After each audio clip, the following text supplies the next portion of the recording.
अमरावती लोकसभा मतदारसंघात बच्चू कडूंनी बंडाचा झेंडा कायम ठेवलाय। बच्चू कडूंनी त्यांचे उमेदवार दिनेश बुब माघार घेणार नाहीत असं स्पष्ट केलंय, तर सगळ्या बंडखोऱ्या थांबतील असा विश्वास उदय सामंतांनी व्यक्त केलाय।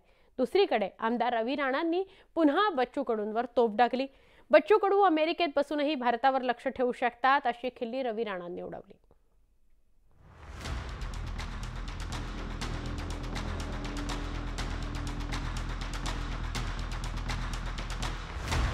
अमरावती लोकसभा मतदारसंघ सध्या राज्यात सर्वात जास्त चर्चेत आहे। 2019 मध्ये अपक्ष उमेदवार असलेल्या नवनीत राणा राष्ट्रवादी काँग्रेसच्या पाठिंब्यावर लोकसभेत पोहोचल्या होत्या, पण यावेळी नवनीत राणांनी भाजपचं कमळ हाती घेतलंय।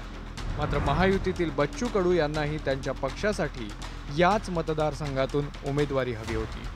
शिवसेनेचे माजी खासदार आनंदराव अडसूळही अमरावतीतून इच्छुक होते। भाजपमधील एका गटानेही नवनीत राणांच्या उमेदवारीला विरोध केला होता। मात्र भाजपमधील गटांची नाराजी दूर करण्यात रवी राणांना यश आलं, पण बच्चू कडू मात्र त्यांच्या निर्णयावर ठाम आहेत। एकनाथ शिंदेजी काय निर्णय घेते ते पाहू, पण अमरावती जिल्हा याबाबत कुठल्याही प्रकारचा निर्णय होणार नाही। हा निर्णय अंतिम आहे। इथून बाकीच्या महाराष्ट्रात काय करायचं त्या बाबतीत चर्चा होऊ शकते। अमरावतीबाबत चर्चा नाही, फोन नाही, बैठक नाही, कुठलाही विषय नाही। बच्चू कडूंच्या भूमिकेमुळे नवनीत राणांच्या अडचणीत भर पडू शकते। त्यामुळे आमदार रवी राणांनी बच्चू कडूंना आंतरराष्ट्रीय प्रवक्ते झाल्याचा जोरदार टोला लगावलाय। ते देशाचे खूप मोठे नेते झालेले आहेत। त्यांचे वक्तव्य म्हणजे असं वाटते की बा ते आपला जो अमेरिकेचा जो राष्ट्रपती होता डोनाल्ड, त्याच्या जागी त्यांना बसवलं पाहिजे। ते अमेरिकेहून बरोबर लक्ष देतील आपल्या देशाकडे आणि काहीतरी देशाचं भलं होईल। मला असं वाटतं की आज एवढ्या आंतरराष्ट्रीय पदावर बसण्यालायक तो व्यक्ती आहे। महायुतीतील घटक पक्ष असलेल्या 2 पक्षांचे उमेदवार निवडणुकीच्या रिंगणात उतरल्यामुळे महायुतीच्या नेत्यांचे तोडगा काढण्याचे प्रयत्न सुरू आहेत।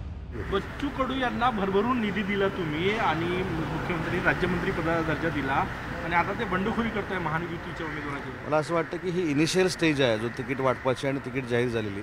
अजून भरपूर पुलाखालून पाणी जायचं आहे।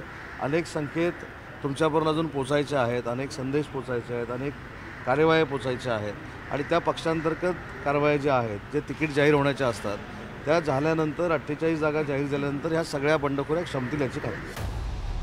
महायुतीतील भाजपच्या नवनीत राणा, बच्चू कडूंच्या प्रहारचे दिनेश बुब आणि काँग्रेसचे बळवंत वानखेडे यांच्यात तिरंगी लढत होणार असल्याचं आता स्पष्ट झालंय। त्यातच रिपब्लिकन सेनेचे अध्यक्ष आनंदराज आंबेडकर यांनीही अमरावतीतून उमेदवारी अर्ज दाखल केलाय।